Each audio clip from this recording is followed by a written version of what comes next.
Graças a Deus. Queridos, eu queria que você abrisse comigo a palavra de Deus no Evangelho segundo escreveu João, capítulo 20, versículo 19. Apenas esse texto, ele é muito rico em detalhes para que a gente possa entender o que Deus quer falar aos nossos corações aqui. Você quer receber a palavra de Deus? Eu quero pregar, eu espero que você esteja na expectativa de receber também. Olha o que o texto bíblico vai dizer. Chegada, pois, a tarde daquele... Eu já adorei isso, viu, pastor? Se tem de frente assim, ó. Aliás, essa igreja é linda demais. É? Então, isso aqui também é? Poxa vida. Chegada, pois, a tarde daquele dia... Top! Não tem como errar. Chegada, pois, a tarde daquele dia, o primeiro dia da semana. Primeiro dia da semana. Olha as riquezas e detalhes desse texto. E cerradas, fechadas as portas onde os discípulos, com medo dos judeus, se tinham ajuntado, chegou Jesus e pôs-se no meio e disse-lhes: paz seja convosco, paz seja com vocês.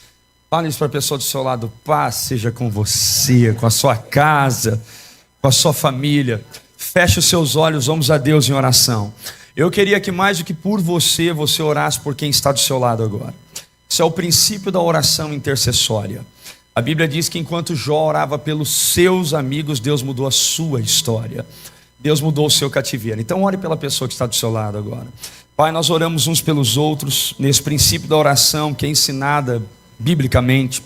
Nós te agradecemos por estarmos nesse ambiente de rendição, de entrega, de louvor, de adoração, e onde nós aprendemos e sentimos a sua presença através do louvor adorado, cantado, através da comunhão e também, Senhor, através da ministração da sua palavra.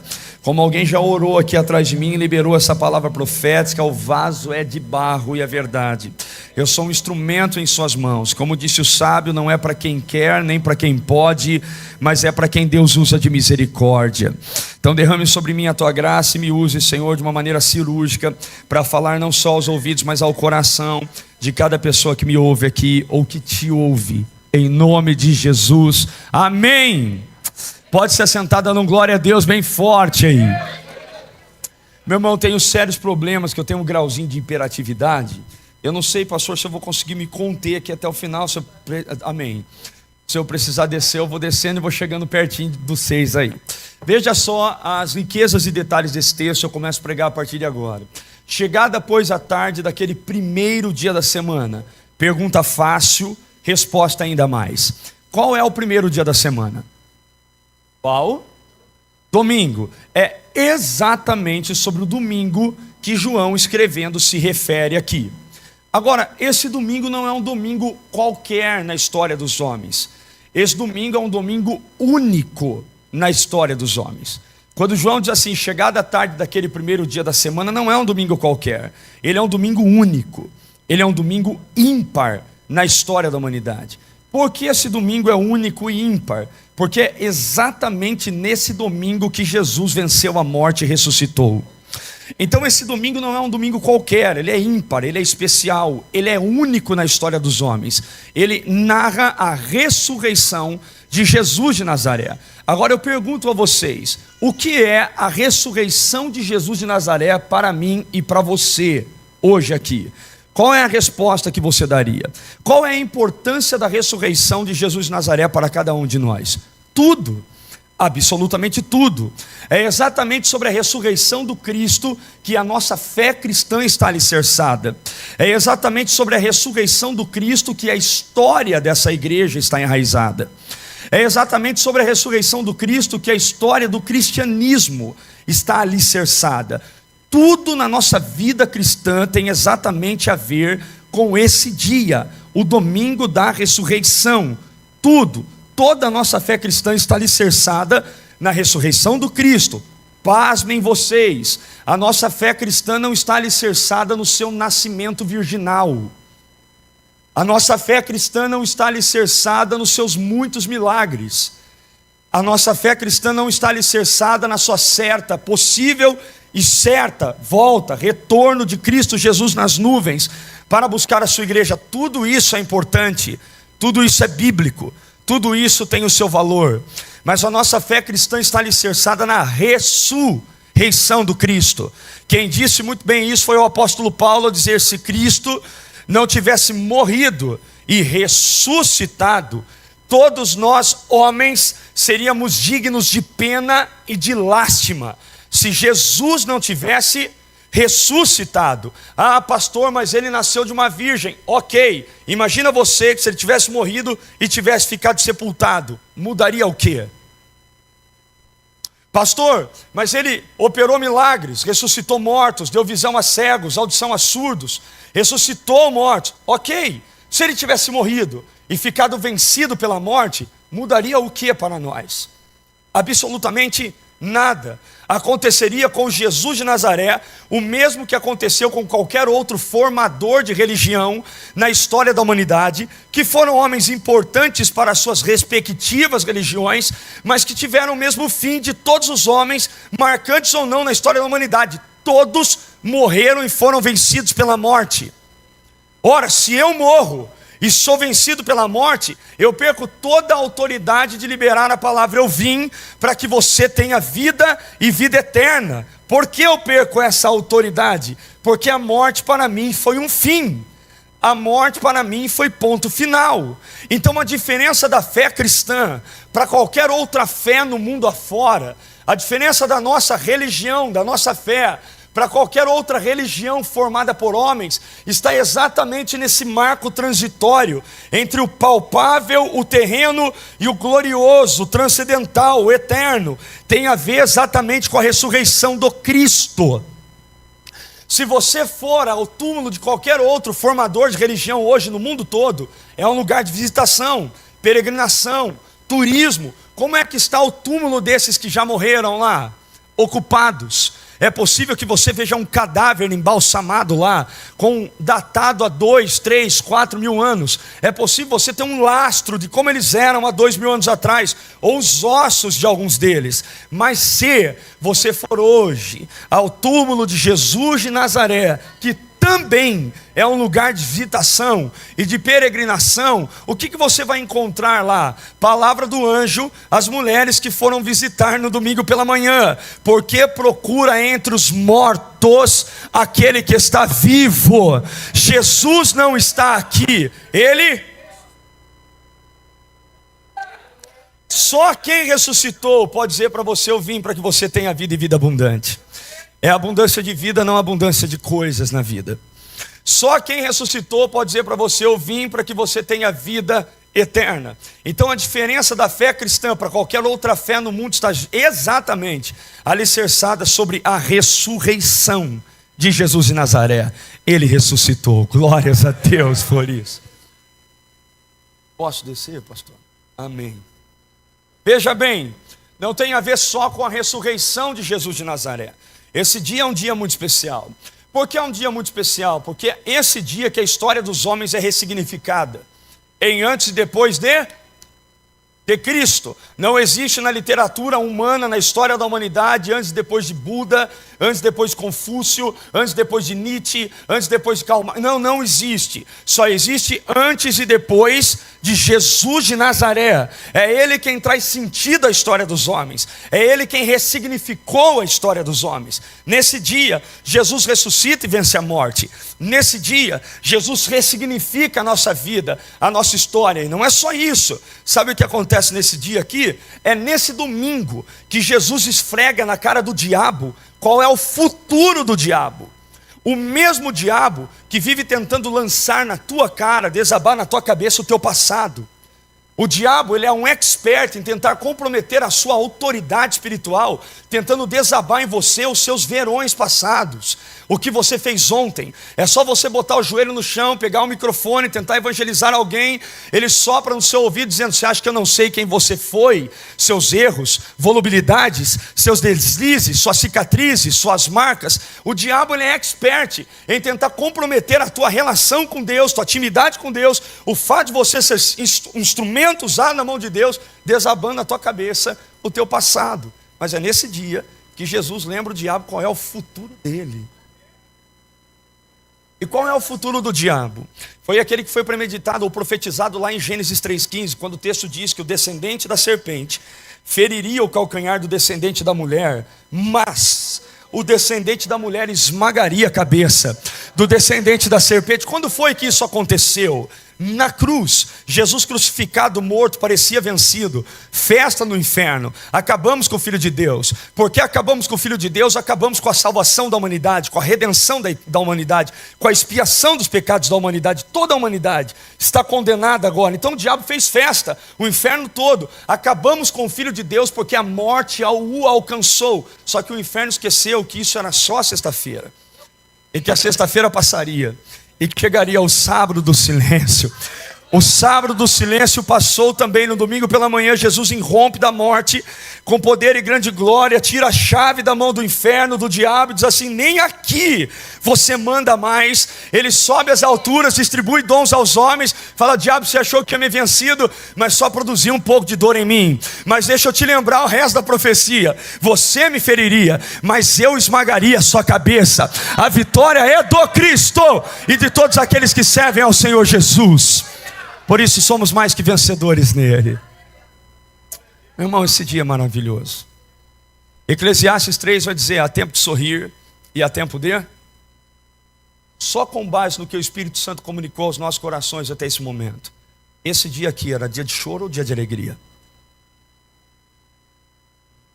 Ressurreição, ressignificação da história, nosso passado perdendo poder em nós por aquilo que Jesus fez na cruz do Calvário. É dia de chorar ou dia de sorrir?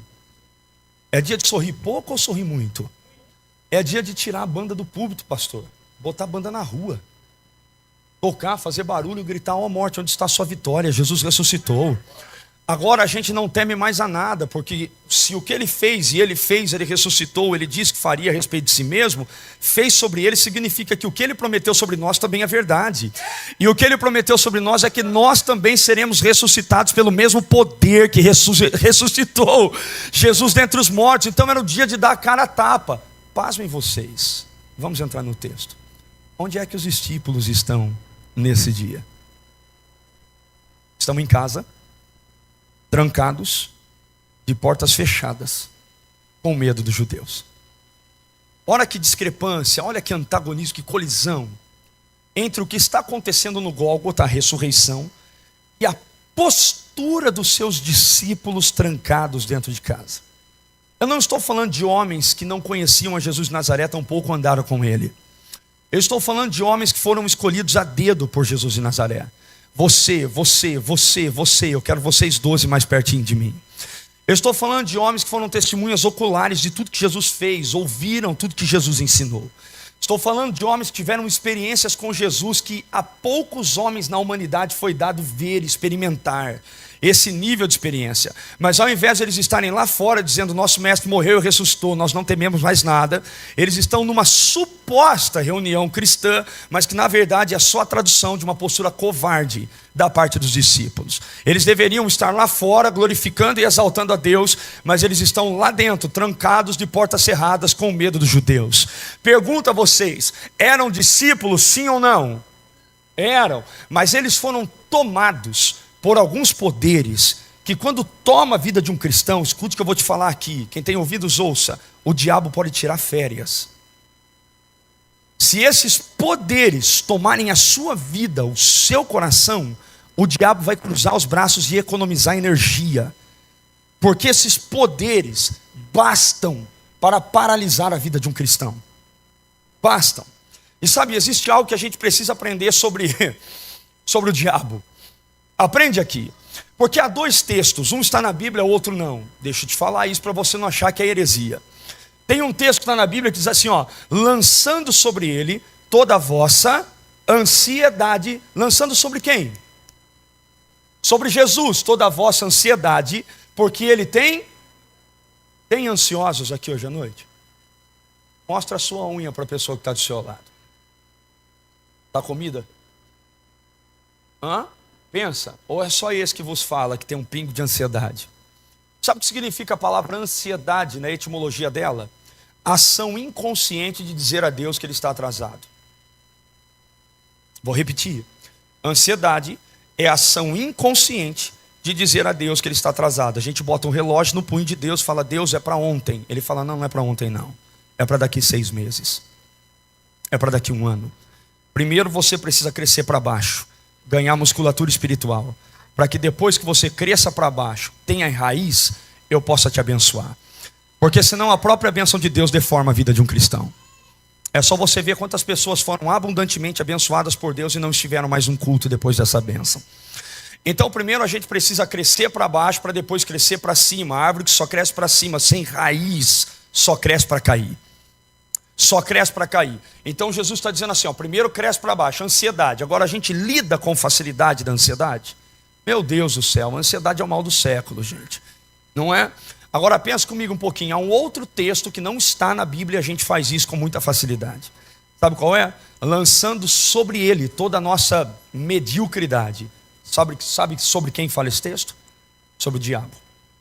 Tudo que dá errado na nossa vida, tudo que nos capta enquanto dor, tristeza e adversidade, a culpa é de quem? Do diabo. Aí a gente vem na igreja fazer campanha para repreender o diabo que não me deixa emagrecer. A gente vem na igreja para repreender o diabo que não me deixa engordar. A gente vem na igreja para repreender o diabo que não deixa o meu cabelo ser liso ou o meu cabelo ser crespo. Venho na igreja para repreender o diabo que brota essa tristeza enorme dentro do meu coração, esse desejo por traição, esse desejo pelo pecado, esse desejo pela mentira. Aí sabe o que acontece com o cristão? Ele ora para repreender o diabo. Sabe o que acontece? Nada. Aí um problema muito maior atinge o coração do cristão hoje, sabe qual é? A frustração com Deus. Porque na cabeça dele, Deus não se moveu para repreender o diabo, que na cabeça dele é a causa da dor e do sofrimento dele. Aí eu recebo pessoas na minha igreja dizendo, pastor, eu orei, por que nada aconteceu? Porque talvez não seja o diabo. Talvez você não tenha passado num concurso público porque não estudou como deveria ter estudado. Talvez um casamento, um relacionamento esteja naufragando, porque marido, você não ama como deveria amar a sua noiva, sua esposa. Porque esposa, você não se submete. Não é submissão, não subserviência. Não é estar debaixo de escravidão, é estar debaixo de uma missão. Porque o marido não cumpre o seu papel, a esposa não cumpre o seu papel no casamento. O casamento começa a naufragar, a gente vem na igreja culpar o diabo. Mas dentro de casa, muitas vezes são duas ilhas incomunicáveis. Uma aqui imaginando o que acontece lá, outra aqui imaginando o que acontece lá. Mas já dizia Freud, né? A imaginação é algo muito aquém da realidade. Aí porque não há diálogo, não há bom dia, não há conexão, não há troca, não há carinho, não há câmbio. Nossas necessidades emocionais vão aflorando dentro de nós. Aí você que é uma ilha e está no oceano da vida, flutuando, vem um detrito boiando e encosta em você, ilha. E diz assim, ilha, você é maravilhosa, você salvou minha vida. E a ilha se sente muito especial, porque o detrito que veio boiando elogiou ela, mas o ilho lá dentro de casa está morto há muito tempo. Já não elogia mais. É a mulher de Deus, mas precisa de valorização, de estímulo, de apreço, de cuidado. Homem de Deus mais homem, mulher de Deus mais mulher. Aí a gente vem na igreja, Deus, restaura o meu casamento, o meu relacionamento. Deus está falando, eu não, é você quem tem que mudar a sua postura. O que eu atendo com pessoas na minha igreja, vira e mexe lá, aqui, lá, dizendo, pastor, estou com 50, 60 anos, meu irmão, não tem velho para Deus não, até porque a Bíblia diz que o Espírito Santo seria derramado e os velhos sonhariam. Mas o que eu atendo pessoas falando, pastor, não consigo me encaixar no mercado de trabalho. Eu falo, o que você fez com seus últimos 20 anos? Estudou? Foi atrás? Deixou de dormir de madrugada? Chegar bêbado em casa como um ébrio, mergulhado e acordado no seu próprio vômito? Foi estudar, construiu a vida, aproveitou a oportunidade, mercado de trabalho, não respeita a humanidade, respeita quem produz. Você é máquina, se você produzir mais do que eu, você é mantido, eu sou descartado. Agora passa 20, 30, 40 anos, não aproveito a vida, o que sobra para mim lá na frente é dor, angústia e frustração. Aí a gente vem repreender o diabo que não me deixa encaixar no mercado de trabalho. Não tem nada a ver com o diabo, sou eu, é você, somos nós. Os discípulos estão no dia mais importante da história, a história sendo ressignificada, eles estão vivendo covardemente. Por quê? Quais são os poderes que, se tomarem a nossa vida, tomou o coração deles, pode paralisar a minha e a sua vida? Primeiro, o medo. Fale para a pessoa do seu lado, não deixe o medo te pegar esse ano. O medo te pegou? Pegou, pastor, ninguém pode fazer mais nada por você. Rendeu-se ao medo? Me rendi, pastor, ninguém pode fazer mais nada por você. Agora deixa eu contradizer, isso é proposital. Olha só, quem aqui não sente medo? Hã? Você tem medo? Eu tenho medo de altura. Tem gente aqui que tem medo de altura também? Tem. Quem aqui, por exemplo, tem medo de barata?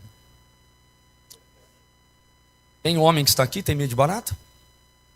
É normal, meu querido. Eu conheço vários que têm. Tem alguém que está aqui hoje que tem medo de rato, por exemplo? Tem medo de rato? É um perigo mesmo, rato é um perigo. Veja bem, quem está casado aqui, dá glória a Deus.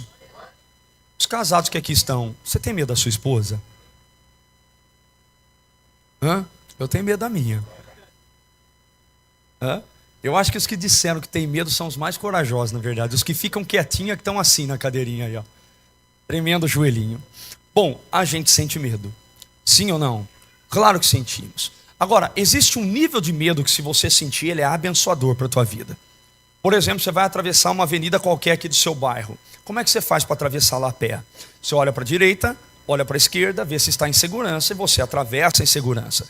Se você não tivesse medo, você só fecharia os seus olhos e partiria. Possivelmente, veria Jesus ainda hoje. Não é? Mas porque você tem medo, você olha para a direita, olha para a esquerda, um medo que gerou em nós a autopreservação. Esse medo é abençoador. Ok, você está caminhando aqui no teu bairro, vê dois indivíduos estranhos, você tem um celular que vale o valor de um carro. O que você faz com o teu celular nesse momento? Levanta a mão, dá glória a Deus, mostra o celular, acende a lanterna dele para ficar ainda mais visível. O que você faz com o teu celular? Esconde, muda a rua, vira sem dar seta, some. Medo que gerou autopreservação. Agora, existe um nível de medo que, se não cuidado, ele paralisa a sua vida. Existe uma máxima na filosofia que diz assim, ó, ou alguém exerce o poder, ou o poder será exercido por alguém. Poder nunca ficará sem estar na mão de alguém. Ou eu exerço poder sobre algo, ou isso vai me dominar. Ou eu cresço para dominar medos na minha vida que me paralisam, ou esses medos vão continuar me paralisando. E se o medo te paralisa, ele é pior que o diabo. Sabe por quê? Não foi o diabo que fez isso, foi o medo que pegou discípulos experimentados, ungidos, escolhidos, provados, botou eles dentro de casa, de portas cerradas, por medo. Nem o diabo fez isso com os apóstolos. O medo fez. O medo é terrível. Sabe o que significa a palavra medo? Fé na derrota. Fale comigo, medo é fé na derrota. Medo é fé na derrota. Por exemplo, cadê o pessoal aqui que tem medo de barata? Deixa eu ver vocês, dá um sinal com sua mão. Só para você entender o que eu quero dizer. De repente nós estamos aqui pregando, louvor tocando, e entra uma barata voadora dentro da igreja. O que vai acontecer com o nosso culto aqui, pastor? Todo mundo vai perder a atenção. Eu vou demorar pelo menos mais uns 10 minutos para te reconectar no contexto e no ponto que a gente está na pregação, ok? Agora a pergunta que eu faço para você é, qual é o mal que uma barata pode causar em você? Você já ouviu alguém morrer de alguma doença proveniente da barata? Baratite? Baratoide? Já ouviu um negócio desse? Não. Eu não tenho medo de barata. Possivelmente, se ela sentar em mim, no máximo uma cara de nojo, eu bato, ela cai no chão, piso em cima. Vamos voltar a adorar a Deus? Vamos voltar ao culto? Vamos voltar à pregação? Acabou aí. Agora, por que medo é fé na derrota? Que alguém olha para a barata e treme? Porque possivelmente ela não vê a mesma coisa que eu vejo quando eu olho para a barata. Não é possível. Porque se ela visse a mesma coisa, meu irmão, não precisa nem de faculdade, nem de exercício físico, nada. Você é destro, apoia bem sua perninha esquerda no chão, quando ela passar, ganhou a briga. Não tem dor de cabeça nenhuma. Ok? Nenhuma. Pastor, medo é fé na derrota. O que a barata tem a ver com a gente hoje aqui? Tem muita coisa a ver. Deixa eu te trazer uma pastoral em entendimento aqui para você. Por que tem muita gente dentro da igreja vivendo pequeno? Rasteiro. Arrastado. Uma vida ínfima.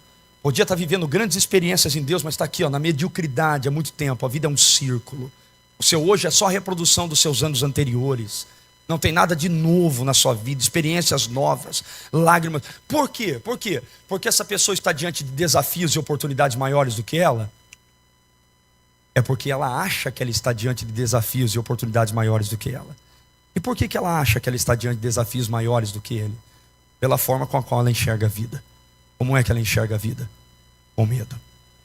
Eu estou falando com pessoas aqui que já podia estar grandão na vida, honrando a Deus na sua igreja, no seu ministério, na sua escola, na sua faculdade, na sua universidade, no seu trabalho. mas está aí sentada, dizendo para si mesmo que não faz porque não te dão oportunidades, que não faz porque você não foi privilegiado pela vida, pela escola, pela família, pelo pai, pela mãe, pelo saber, e não faz porque você é tímido, tímida. Mentira, é medo. Uma geração tomada pelo medo, porque se tentasse com coragem conseguiria, mas com medo de tentar, não sai do lugar. Aí sabe o que acontece hoje? Porque você não semeou lá atrás, a sua colheita hoje é nada ou quase nada. Não teve semeadura lá atrás. Aí no nada na nossa colheita a gente se revolta com Deus. Deus, onde é que o Senhor está que não me abençoa? Deus, olha, onde eu estou, onde eu estava nos seus ontem, te dando semente, te dando força, te dando tempo, te dando saúde, e você não aproveitou. Porque, meu irmão, deixa eu te ensinar algo aqui. O seu hoje é resultado de como você viveu seus ontens. E se no seu hoje você está vivendo ou não está vivendo o que você gostaria de viver, alcançando o que você gostaria de alcançar, não é porque Deus virou as costas para você, é porque você não aproveitou os seus ontens. Quase sempre a gente não aproveita porque medo. Meu irmão, você tem um sonho no seu coração, uma chamada, um dom, um talento, levante a sua cabeça, vai para cima, meu irmão.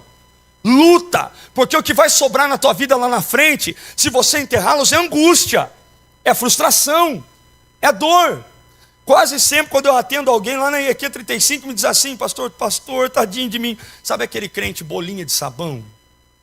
Conhece crente assim dentro da igreja ou não?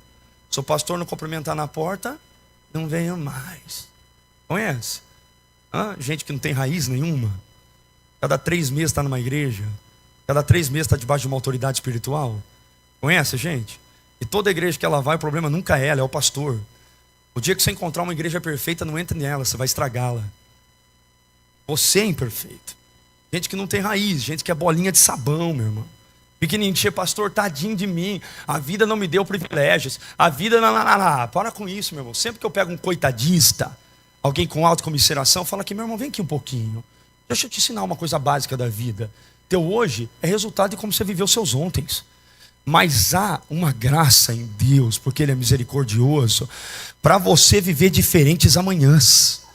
É só você começar a semear hoje o que não semeou ontem, que a colheita vai mudar. Não existe milagre nisso. Eu creio em milagre. Quem crê em milagre aqui? Meu irmão, eu creio muito em milagre. A Igreja Evangélica Quadrangular, nas suas doutrinas cardinais, diz: Jesus salva, cura, batiza com o Espírito Santo e brevemente voltará. Jesus salva e cura com cura divina. Se eu deixar de crer em milagre, primeiro, sai da igreja. Segundo, deixa de ser pastor da Quadrangular. Deixa de ser crente. Eu creio em milagres, mas não existe milagre nisso. Eu encontro toda hora, torto direito, no evangelicalismo brasileiro no geral, pessoas dizendo assim: pastor, Deus fez do nada na minha vida. Eu sempre fico pensando nessa frase. Quantos são pais aqui? Eu fico imaginando um pai que dá presentes aos filhos, sem que haja no filho um projeto de semeadura e construção.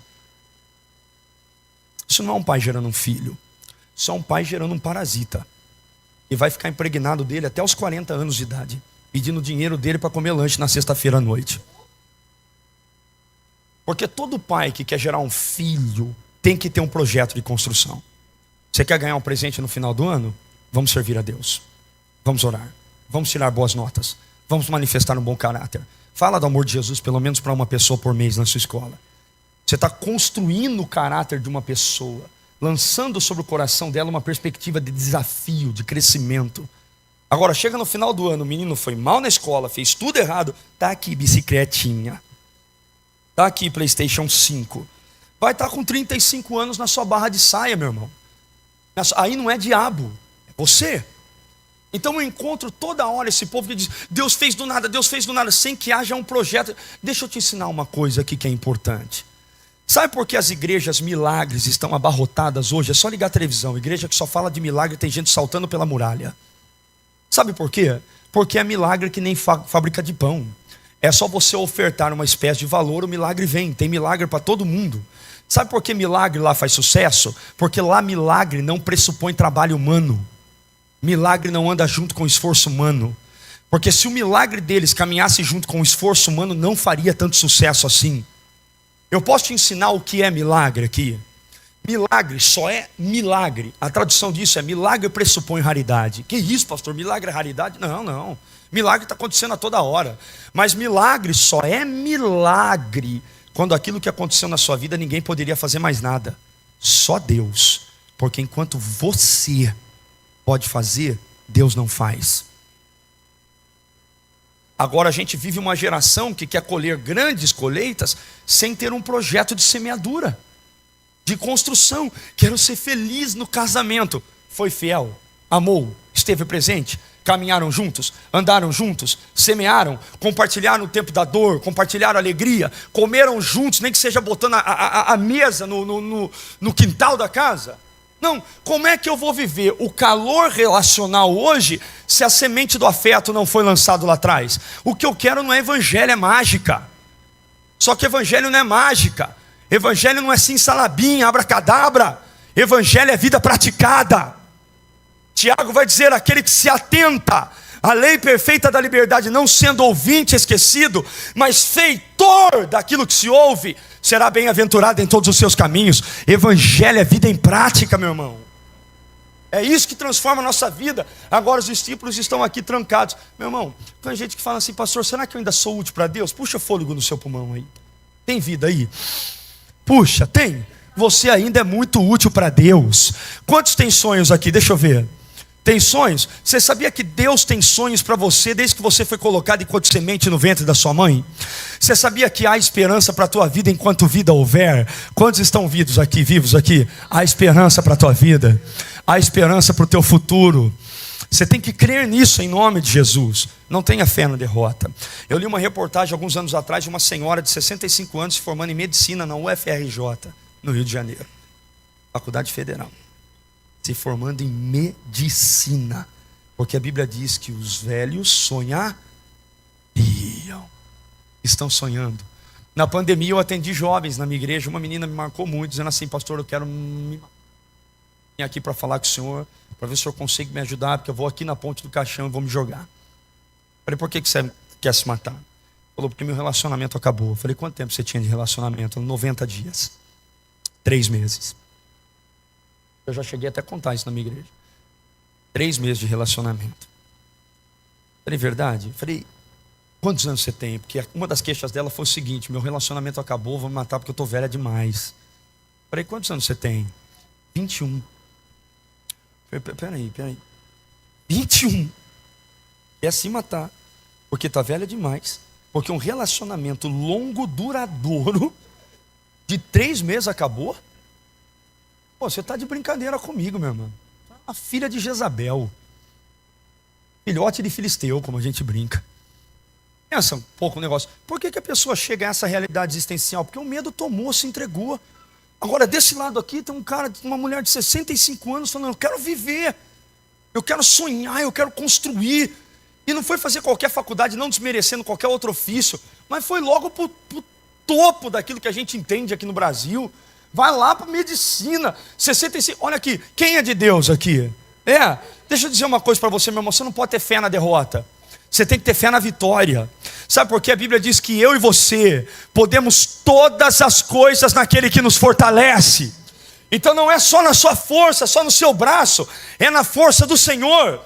E se é na força dele também, faz o que você consegue fazer, aquilo que está na sua competência, na sua capacidade. O que estiver acima da sua competência, da sua capacidade, Deus preenche com a sua glória. E você chega lá. Então bora para cima, servir a Cristo, desenvolver o que Deus colocou na sua mão. Vai para cima, tirar essa boa ideia do papel, vai viver, vai abençoar essa igreja, vai abençoar outros. Fala: Senhor, seja em mim uma fonte, passe por mim para chegar até alguém. Aprenda isso: você não é o destino final da bênção do Senhor, você é o transporte dela. Sempre que Deus está abençoando você, Ele já está pensando em alguém que Ele vai abençoar através de você. E sabe qual é a graça de ver Deus passando por mim para chegar até você? É que Ele abençoou a tua vida, mas Ele passou por quem? Passou por mim. Passando por mim, Ele ministra a sua graça, o seu perdão, o seu cuidado e a sua bênção. Isso é bênção. O último e eu finalizo. Escute, segundo poder, curto, rápido. Não tire Jesus do centro. Meu irmão, Estávamos numa reunião pentecostal, 12 discípulos trancados e portas fechadas. A Bíblia vai dizer que Jesus entrou e pôs-se no centro. Como é que Jesus entrou se tem janela trancada, porta trancada? Hein? Sabe que eu procurei isso bem profundo, pastor, para tentar entender. Sabe o que eu descobri? Ele é Deus, ele entra como ele quiser. A verdade é que ele entrou e pôs-se no centro da casa. Ele poderia ter chego como numa reunião dessa, numa igreja abençoada dessa, linda. A gente sente a presença de Deus aqui. Ele poderia ter chego no fim da porta, no fim da igreja ou no início dela, ficado de pé na porta, levantado a mão, pedido para um obreiro, uma pastora, um diácono, não sei aqui como são as nomenclaturas, vir até aqui ao pastor dizer: pastor, Jesus está na porta, quer 5 minutos de uma palavrinha para falar, a hora que der um tempinho, o senhor dá uma oportunidade para ele. Foi isso que Jesus fez. Jesus apareceu e foi pro centro e disse: Pai seja. Ele rouba a cena, ele rouba a palavra e diz: agora eu ministro sobre vocês.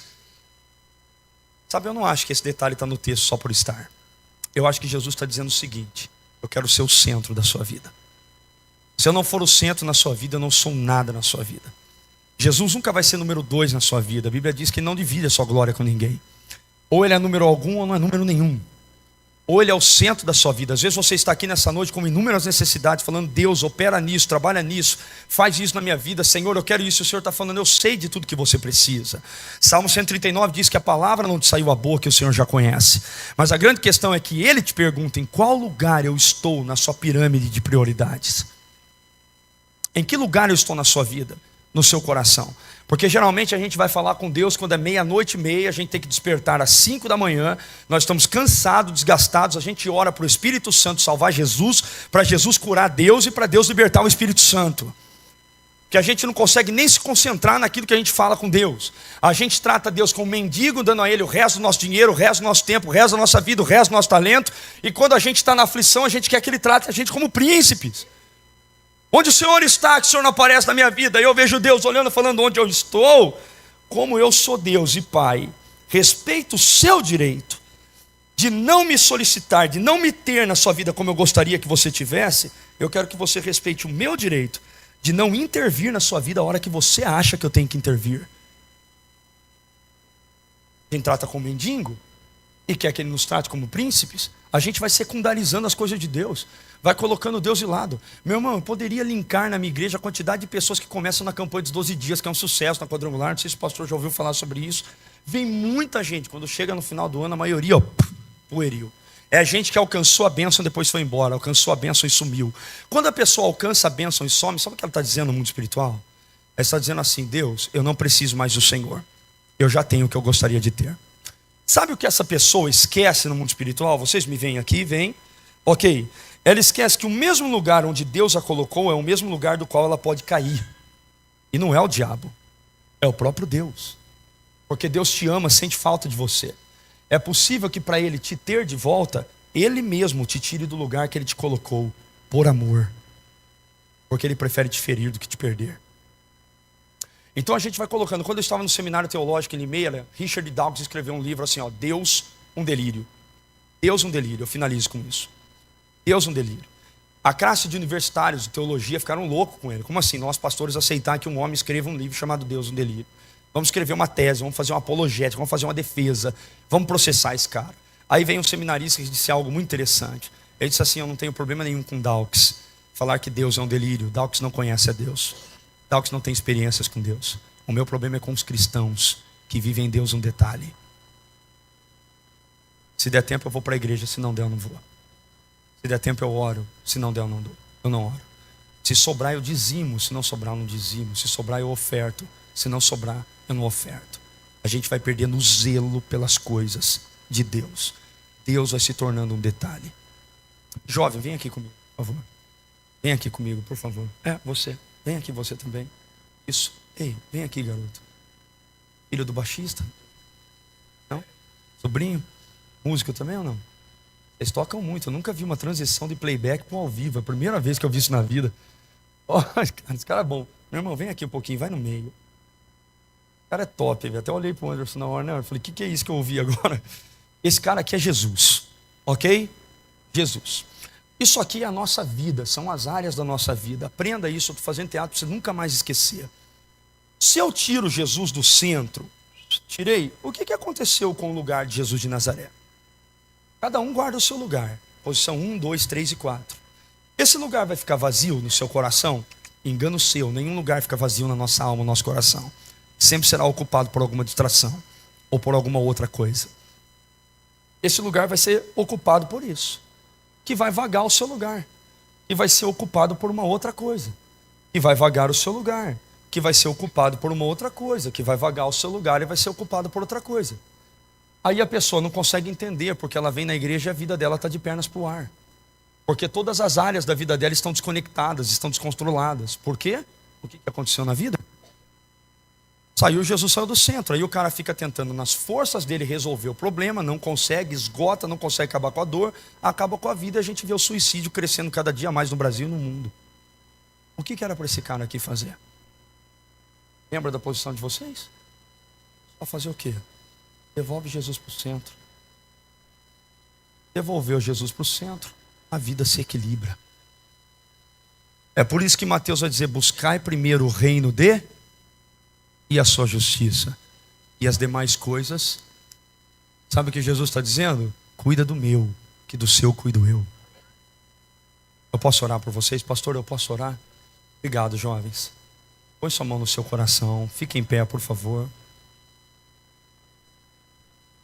Fale com o Senhor agora. Essa é a oportunidade de você dizer: Senhor, eu andei te secundarizando, eu andei tirando o Senhor do centro do meu coração, mas eu quero esse ano ter o Senhor como centro. Eu quero ver onde o Senhor está pisando para eu pisar atrás. Eu quero viver os teus propósitos, eu quero voltar para o centro da sua vontade. Essa é a sua oportunidade. Não desperdice essa oportunidade. Pai, eu oro pela igreja, debaixo da autorização do pastor dela, e libero uma palavra profética, ó Deus, de restauração. Que a gente possa voltar àquele lugar do qual nós nunca deveríamos ter saído, que é o seu coração, o centro da sua vontade. O tema dessa noite é: o fogo arderá no altar e não se apagará. Senhor, reacende o fogo no nosso coração outra vez. Que nós estejamos dispostos a organizar o altar, a cuidar do animal, a limpar o animal, a sacrificar o animal. E como consequência dessa nossa iniciativa, que a gente tenha um fogo queimando e nos consumindo constantemente. Manifeste a tua glória nessa igreja, ó Deus, e que ela possa marcar esse local da nossa cidade, que ela possa marcar esse bairro, em nome de Jesus. Que as casas ao derredor dessa igreja vivam um tempo de restauração e de avivamento. Em nome de Jesus nós oramos e te glorificamos, ó Deus. Em teu nome oramos. Amém. Fala para a pessoa do seu lado: Jesus no centro. Fala: você é uma bênção. Amém. Glória a Deus.